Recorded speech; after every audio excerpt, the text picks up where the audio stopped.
now delighted to have with us from the Nieuwe Instituut in Rotterdam, headed by Arik Chen, who is in the audience somewhere, because they acted as artistic director as an institution for the Biennale in 2023. And I think one of the priorities for Arik and the Biennale as a whole is to ensure that it's not just an event that pops up every 2 years, but that it has influence and effects that can be seen. Obviously, that's the purpose of this afternoon. So we're delighted to have with us the working group who set out to not only be part of the Biennale, but actually to explore what Biennales can do and how they might work better in the future. So please come to the stage. Colin, Keays, Delany, Boutkan, and Setareh, Noorani. So to introduce the panel, Colin is a spatial designer, writer and editor based in Rotterdam, working across international cultural projects. He was commissioned by Nieuwe Instituut to curate the Dutch Pavilion in 2023, and he's the editor of Other Network, a collaborative platform researching independent cultural production. Delany Boutkan is a writer, editor and curator and part of the Nieuwe Instituut's research team. Her current research interests engage with language as a design material in the practical, theoretical and pedagogical realms of the design and architecture fields. Her latest programme, Design Drafts, is a growing writing and publishing network dedicated to investigating and drafting what it means to write about design today. Delany trained and worked previously at Eindhoven. And Setareh Noorani is an architect, researcher and curator at Nieuwe Instituut, part of various experimental collectives and part of the Dutch curatorial team for 2023. Her current research at Nieuwe Instituut focuses on notions of decoloniality, feminisms, queer ecologies, non-institutional representations, and the implications of the collective more than human body in architecture. Setareh has won prizes for her work, awarded by the Dutch Ministry of Culture and Science, and most recently the Mondrian Fund. So just to set this in context, the aim and the theme for the 2023 Biennale was remapping collaborations. You're the working group set up to look at strategies for international collaboration and work out some sort of working tools for us that create biennales and all of the people who take part in them to work with. So I wondered if you can, we can start by saying, how did you sort of set the parameters for that? What were you looking for and what did you find? So the theme was remapping collaborations, and we had the global game, right? So within the game and within collaborations, there are certain terms and conditions, right? What makes people able to collaborate with each other? What are the parameters? And what is the ability even to participate, right, in a particular collaboration, and how are these collaborations valued? So as the artistic director commissioned, we were thinking about a way to, evaluate not only the process as kind of a top-down, commissioner, but really participate in a way that we were able to see what was happening, and at the same time also critically look to, what's meant by collaborating. In the end, we came to certain key terms, right? We came to ways in which we can possibly also advise future biennials or international manifestations, and hopefully, well, at least that's the intention, right, to take the learnings and to apply it to ourselves, because as an institution, we commission further manifestations, so why not learn from the practices that also were part of the London Design Biennale. Of course, we didn't do that on our own. I mean, as you mentioned, Setareh and I work as researchers for the Nieuwe Instituut. Colin was commissioned to curate the Dutch Pavilion, but in total we were a group of 8 different researchers, architects, designers, and it's a form of working that we do more within the Institute, where we not only with our internal staff, but also with internal, like external designers, architects, practitioners, think through certain issues. And I think in particular for this Biennale, what we were interested in is this question of what does international collaboration entail within a Biennale event, but also sort of which interpersonal, institutional, and bureaucratic dynamics often hinder or open up such abilities to internationally collaborate. So, yeah. Can I ask, what did you find? Yeah. That's a very good question. Perhaps, because if possible,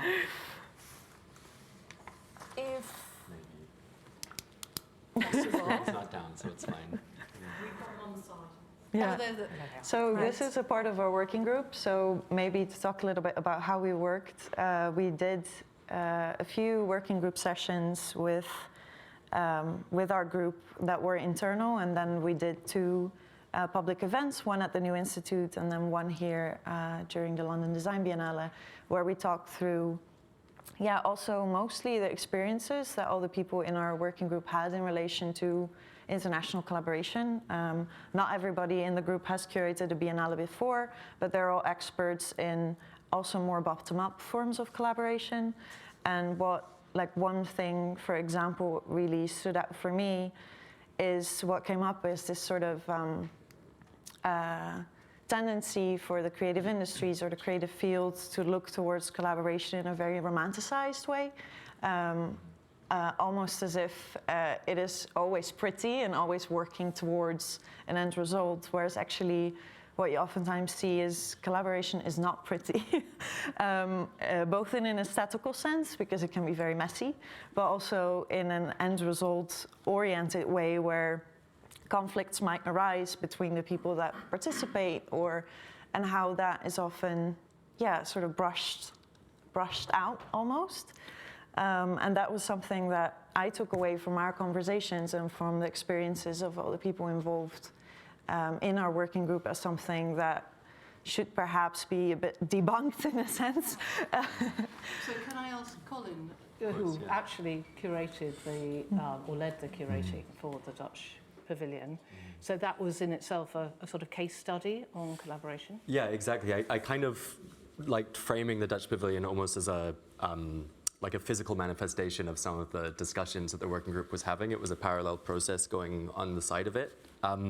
And really the idea with, I think there's a picture somewhere on a screen. With the Dutch Pavilion was actually working as a bit of a provocation towards the idea of the Biennale as this site of maybe global representation of different countries and territories being all under one roof, all within the same space, and kind of asking what if these different, almost competing exhibitions were to work with one another, and how can something become an infrastructure that's maybe shared between other pavilions, basically. I think there's another picture that maybe illustrates what it actually was more accurately. It was, kind of a provocation of what if a pavilion actually doesn't exist? What if the Dutch Pavilion isn't actually there and is only there to be distributed as an infrastructure throughout the rest of the space? And this in itself was kind of an experiment in understanding what it takes to actually encourage these different territories to work among one another. It's actually kind of, you realize through that process some of the frictions that were being discussed behind the scenes in the working group as well. Like, what does it actually take? What are the incentives to make somebody actually participate in that process? And what did it take? Well, yeah. No, I think it maybe illustrates how you can never predict exactly what the terms of a collaboration are going to be, right? You can never really foresee exactly what is going to happen. And there were a collection of objects and useful material, chairs, stools, podiums and so on, that other pavilions could come in and arrange to borrow. And that happened quite a lot, I think. I know it was something that kind of, it took a little bit more convincing than I maybe initially anticipated, but it was really, the idea was to create something functional as well, right? So rather than being, it obviously existed as a scenography in the space, but everything that was in this space could be removed. Everything could be taken and used as something else. But the idea was also a bit of a tongue-in-cheek gesture in playing into the things that hinder collaboration at this geopolitical scale, right? A biennale is like a microcosm of these kinds of collaboration that are increasingly difficult in the world with the way things are going. But yeah, there were podiums, there was seating, there were very different ways that people could interact and engage with them, that in the space of the Dutch pavilion would work in one way, and then you can completely flip that and make it exist in another way outside of the space. And I think, I mean, obviously everyone in this room is invested in the idea of a biennale. So it would be interesting to hear what your kind of main findings or sort of ways of instruction to go forward would be. For sure. Yeah, I mean, we even prepared a slide so people can read along. Right, so there are certain questions that we set out to resolve, and then the main takeaways really revolved around a couple key frames, which are vocabularies, terms and definitions. How are we able to talk even to each other, right? When we're speaking about sustainability, for instance, when we're speaking about certain specific geographies and trying to communicate solutions or resolves to each other, how do we do that? And at the same time also, complicate even the premise of collaborating, like the myth of independence, the multiplicity of identity. Then there's also, that bleeds into positionality, right? Like, how do we position ourselves? How are we even able to enter as individuals into certain collaborations? What do we bring along? And how do we operate? When Colin was speaking about frictions, these frictions not only arise on the level of the commissioner versus the person who takes the assignment, but also the many different factors that are at stake or at play in our personal lives. How much are we able to give to a certain collaboration? And there's also economies and logistics, right? Like, how much time, trust, budget, and other resources is put into a certain collaboration. What are the flows? What's the scalability even of a certain collaboration? Is it all for one? Or are there certain, like breaking points for a collaboration? Often that also has to do with how much is being able to put in by an institution or by a commissioner. And lastly, there's also the sociality, right? So how are we able to collaborate not only for a certain endpoint, but really on a longer time frame, which also means that you have to see an international manifestation beyond, like its starting date or its ending date.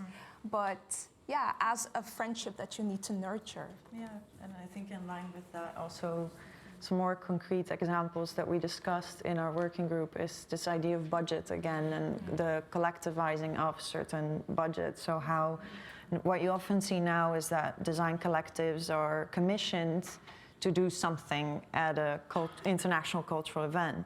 But what often happens is that these collectives are interested in how to make the infrastructure of the Biennale collective, in the sense that a great example of that is, for example, Ruang Garupa, and how they worked with Documenta, and how they basically collectivized a pot and a budget for the way they curated the Biennale. And I think that's very interesting infrastructures that maybe not in all places are possible, but it is, I think, a very serious provocation that is very worthwhile to think through more, what it could mean in the context of all these different international manifestations, and what it means for also representation of certain parts of the world, representation of certain people.